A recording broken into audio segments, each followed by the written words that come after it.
రాష్ట్ర పార్టీ ఆదేశాల మేరకు ఈరోజు తెలుగుదేశం పార్టీ బృందం ఆచరణలో, అదేవిధంగా గుంటూరులో బ్రహ్మారెడ్డి గారు, అదేవిధంగా ఎవరైతే గాయపడ్డ శేషగిరావు, చాలామంది పార్టీ కార్యకర్తలు, నాయకులు వివిధ హాస్పిటల్స్లో, వివిధ ప్రాంతాల్లో ఈరోజు కూడా ఒక భయానక వాతావరణంలో ఉన్నారు. ఎందుకంటే ఇవాళ కూడా బాధితులకి బెదిరింపులు వస్తూ ఉన్నాయి, ఫోన్ కాల్స్ వస్తూ ఉన్నాయి. వాళ్ళ పిన్నెల్లి పరారు, ఈవీఎం ధ్వంసం కేసుతో పలాయనం. ఇవాళ ఏదైతే ఆ రోజు 13వ తారీఖున మధ్యాహ్నం స్వయంగా శాసనసభ్యుడు పోటీ చేసే అభ్యర్థి పిన్నెల్లి రామకృష్ణారెడ్డి ఈవీఎంలు పాల్గొట్టారు. అక్కడ పోలింగ్ సిబ్బంది ఉన్నారు, ఏపీఓ ఉన్నాడు, పీఓ ఉన్నాడు, రిటర్నింగ్ ఆఫీసర్, జాయింట్ కలెక్టర్ పర్యవేక్షణలో అక్కడ ఎన్నిక సమస్యాత్మక ప్రాంతంగా వెబ్కాస్టింగ్ 100% అన్ని పోలింగ్ కేంద్రాల్లో కూడా వెబ్కాస్టింగ్ జరిగింది. మొత్తం రికార్డ్ అయింది. మే 13న జరిగితే 15వ తారీఖున ఎవరైతే విఆర్ఓ కేసు పెట్టారో ఆ విఆర్ఓ పెట్టిన కేసులో పిన్నెల్లి ఎమ్మెల్యే రామకృష్ణారెడ్డి పేరు లేదు. గుర్తు తెలియని వ్యక్తులు ఈవీఎంలు ధ్వంసం చేశారని కేసు ఇచ్చారు. అంటే చీఫ్ సెక్రటరీ జవహర్ రెడ్డి నాయకత్వంలో ఎవరైతే ఇక్కడ అధికారులుగా నియమించబడ్డారో, ఆర్ఓలు కావచ్చు, పీఓలు కావచ్చు, పోలింగ్ సిబ్బంది కావచ్చు, వీళ్ళందరూ కూడా చీఫ్ సెక్రటరీ ఆధ్వర్యంలో రాష్ట్ర ప్రభుత్వం నియామకం చేసింది.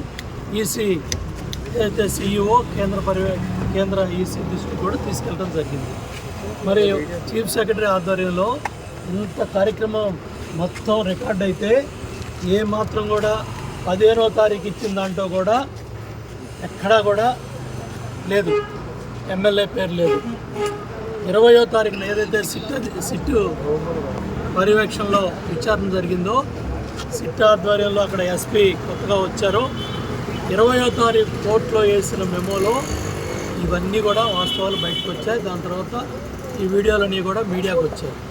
ఇంకా బుద్ధి లేకుండా, సిగ్గు లేకుండా, బాధ్యత లేకుండా ముఖ్యమంత్రి కుటుంబం ఆధ్వర్యంలో నడిచే సాక్షి పత్రిక కావచ్చు, సాక్షి ఛానల్ కావచ్చు, ఈరోజు కూడా ఎలక్షన్ కమిషన్ ఆఫ్ ఇండియా స్పందించింది. చీఫ్ ఎలక్టరల్ ఆఫీసర్ సీఈఓ స్పందించారు, కేసుకు ఆదేశాలు ఇచ్చారు. 10 సెక్షన్లతో కేసు పెట్టామని సీఈఓ తెలియజేస్తే మాజీ మంత్రి అంబటి రాంబాబు ఇదంతా కూడా తప్పు అంటున్నాడు. అట్లాగే కాసుకృష్ణ మహేష్ రెడ్డి ఇవన్నీ కూడా తప్పని మాట్లాడుతూ ఉన్నాడు. ఒక ఎలక్షన్ కమిషన్ ఆఫ్ ఇండియా, ఒక సీఈఓ చేసిన ప్రకటనను కూడా తప్పుదోవ పట్టించే విధంగా వైసీపీ ఎమ్మెల్యేలు, మంత్రి అంబటి రాంబాబు, ఎమ్మెల్యే కాసు మహేష్ రెడ్డి మాట్లాడుతున్నారంటే రేపు పోలింగ్ ప్రక్రియ అయినా సక్రమంగా జరిపిస్తారా?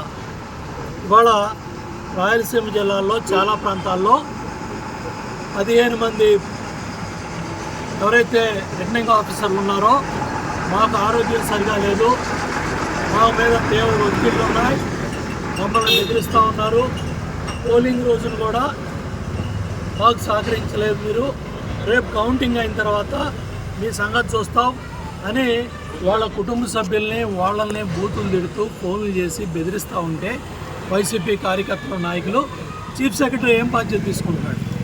మీ పరిధిలో, మీ ఆధ్వర్యంలో పనిచేసే సిబ్బందికే రక్షణ లేకపోతే ఈ రాష్ట్రంలో చీఫ్ సెక్రటరీ ఆ పదవిలో ఉండటానికి అనర్హుడు. నైతిక బాధ్యత వహించి తప్పుకోవాలి. ఈ చీఫ్ సెక్రటరీ ఆధ్వర్యంలో పోలింగ్ ప్రక్రియ కూడా సక్రమంగా జరగదు. ఎలక్షన్ కమిషన్ కూడా స్పందించాలి. కేంద్ర ఎన్నికల పర్యవేక్షణ అధికారుల ఆధ్వర్యంలోనే ఈ పోలింగ్ ప్రక్రియ జరిగితేనే ఆ రిటర్నింగ్ ఆఫీసర్లకి కాస్తైనా రక్షణ ఉంటుంది. ఆ సినిమా ఫక్కీలో ఆ ఎమ్మెల్యే కారులో గన్మెన్ పంపిస్తాడు, ఎమ్మెల్యే ఫోన్ పెడతాడు, ఫోన్ పెట్టి ఎన్టీవీ లాంటి కొన్ని బ్లూ మీడియా ఛానల్స్ వాళ్ళని తప్పించే కార్యక్రమం, వాళ్ళకి సంబంధించిన విలేకరులు పనిచేశారు స్టాఫర్స్ అని కూడా నిన్న సోషల్ మీడియాలో వచ్చింది. వాళ్ళ మీద చర్యలు తీసుకున్నారు. ఓ సీనియర్ ఐపీఎస్ అధికారి సహకరించాడన్నారు. ఇవాళ ముఖ్యమంత్రి ఇవాళ తాడేపల్లి ప్యాలెస్లో లేడు. For more videos like this, subscribe Big TV channel.